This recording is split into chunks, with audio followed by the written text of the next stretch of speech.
This is my 1986 Alfa Romeo GTV6. It's a very, very nice car. It's one of my favorite sports coupes of the 80s, and maybe of all time. It's a nice size. It's a little bit bigger than a new Fiat Abarth, but not much. It's actually lower, about the same width, a little bit longer. If you put both cars in boxes, they'd be pretty close in volume.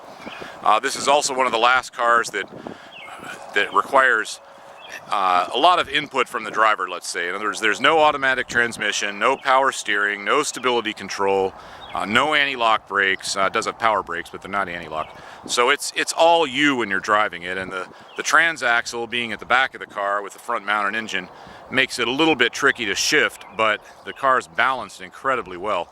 This particular car has an upgraded suspension, essentially just like what was on the Alfa Romeo SZ. It's got coilovers on all four corners, which you may be able to see through there. Heim joints all over the place, poly bushings in some other locations, and it also has upgraded brakes. It has vented discs from an Alfa Romeo SZ.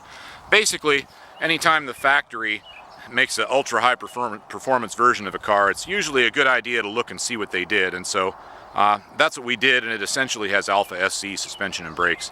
So it's a really, really fantastically good cornering car. Maybe one of the best I've ever driven, including new cars.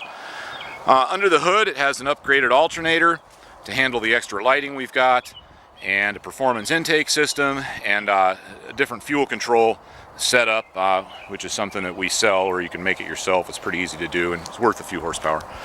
We've got really upgraded headlights, which involves an entirely different headlight wiring harness. So the headlights are powered directly from the alternator to a relay to the lights themselves, so they get full alternator voltage all the time, assuming the alternator is working.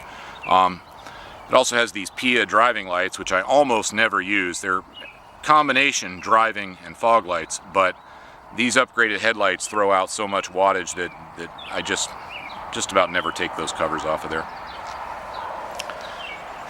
It's got special wheels on it. They're from Charlie DeMarco at Serpent Autosports, which is one of the best places to get wheels. Basically, for Alfa Romeos, I either get wheels there, or another one I'd recommend is Centerline. This particular set of wheels was the very first set for these cars, and I don't think they're in production anymore, but in any case, it's the first set, so that I felt kind of special that I was able to get those. The exhaust is somewhat modified. It's pretty loud, but you can see one of the things I did is retain the stock tailpipe. This was kind of a stylistic thing that a lot of Italian cars had, with the pipe curving on its way out like that. From Fiat 850s to various exotics, that was pretty common in Italian cars, and so I wanted to retain that look, just for the historical aspect. But underneath, the exhaust is somewhat modified. It's got Euro downpipes with a crossover and a rear muffler delete, so it's pretty loud. You can take a look inside. There's quite a few mods to the inside of this thing. It's got, first of all, you can see that instead of the normal black plastic, there's some texturing on the console. It's got a different gauge package.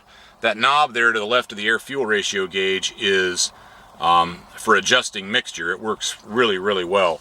And the mixture only takes place when you're at or near full throttle. So basically, it's a performance device. It allows you to enrich fuel to compensate for other mods.